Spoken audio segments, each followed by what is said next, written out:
السلام عليكم جميعا ورحمة الله وبركاته.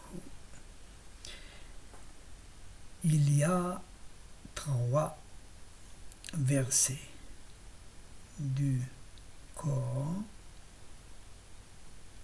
qui permettent, d'après certaines interprétations, de tirer des vitesses équivalentes.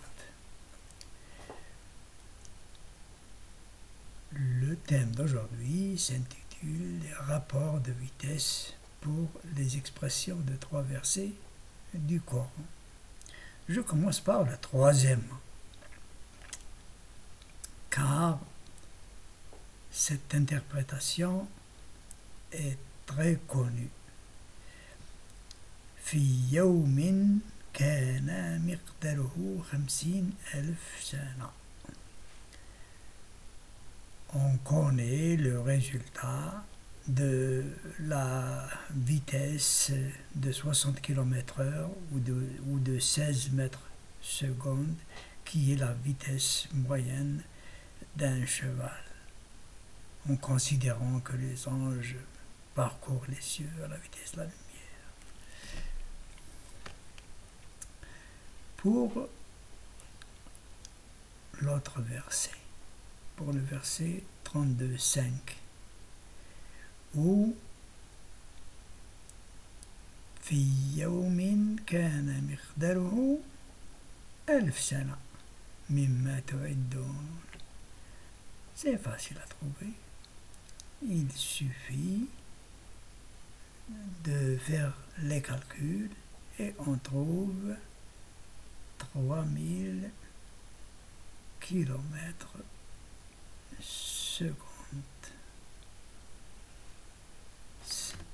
3000, c'est le produit de 60 par 50,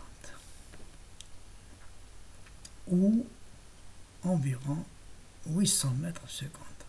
3000 km/h, attention, 3000 km/h, équivalent à 800 mètres secondes environ.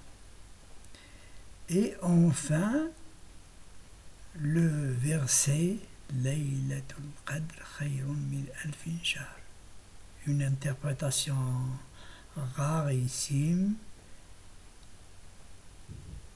donne une équivalence de vitesse. Le parcours d'une nuit et le parcours de alfin shahr. Il suffit de diviser par 12, parce que dans le cas précédent, c'était Alfin Sana, et ici c'est Alfin Shahr. On trouve 72 000 km/h, équivalent à 20 000 mètres secondes. Mais que veulent dire toutes ces vitesses? La première, c'est très connu. C'est la vitesse de l'Antiquité, c'est la vitesse de l'homme primitif, 60 km/h. La deuxième, 3000 km/h, c'est peut-être la vitesse des engins modernes, des satellites, des engins qu'on envoie sur les planètes. Et que veut dire 20 000 mètres secondes, 72 000 km/h? C'est aussi bien possible que ce soit les vitesses